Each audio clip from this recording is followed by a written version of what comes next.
실용 외교안보, 실용이라는 말을 참 많이 쓰셨습니다. 그러면 이전 정부는 좀 비실용이었다는 뜻도 좀 들어가는데 짜장면을 좋아한다고 해서 짬뽕을 싫어하는 건 아니죠. 예. 저희가 이제 실용을 강조하는 거죠. 어떤 정부든 이제 국익 중심의 이제 국가 이익에 유용한 정책을 취하려고 노력했겠죠. 예. 그러나 좀 더 거기에 집중해야 된다는 게 저의 입장이고요. 저는 뭐 국민의힘 얘기를 하면 참 할 말이 많은데 그 얘기를 하면 이제 정치적 비난이니까 안 하겠습니다만 최소한 이제 외교, 국방, 안보의 문제는 최대한 정략을 좀 배제할 필요가 있다고 생각하고요. 중국과 미국 중에 이제 미국을 선택해야 된다 이런 주장을 하는 분도 계시잖아요. 그거 정말로 비실용적인 태도거든요. 그럼 중국 어떻게 합니까? 우리가 중국과의 관계는 경제적으로 매우 협력 관계가 깊은데 그거 버리겠습니까?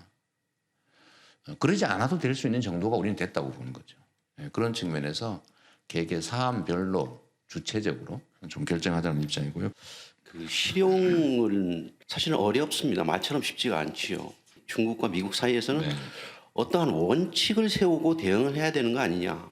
실용적이어야 한다가 원칙이죠.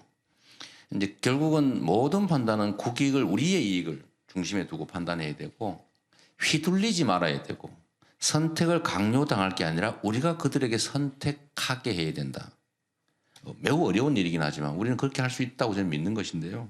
특히 외교 영역은 특히 유연해야 되지 않습니까? 그래서 외교적 언어라고 하는 것도 생겨나는데 그건 사실은 여러 가지 가능성 때문에 그런 거 아니겠어요? 그런데 거기다 원칙이라고 하는 걸 정해놓고 그걸 경직되게 적용하면 저는 국익 훼손의 결과가 될 가능성이 매우 높다고 보죠.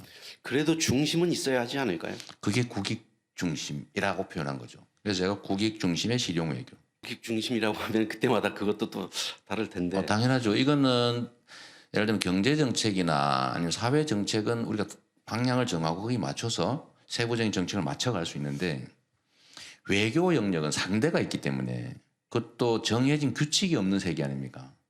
거기다가 우리가 규칙도 없는 세계에서 서로 협의하고 협상을 하면서 우리가 원칙을 정해놓으면 그게 관철이 되겠습니까? 오히려 문제를 야기할 겁니다.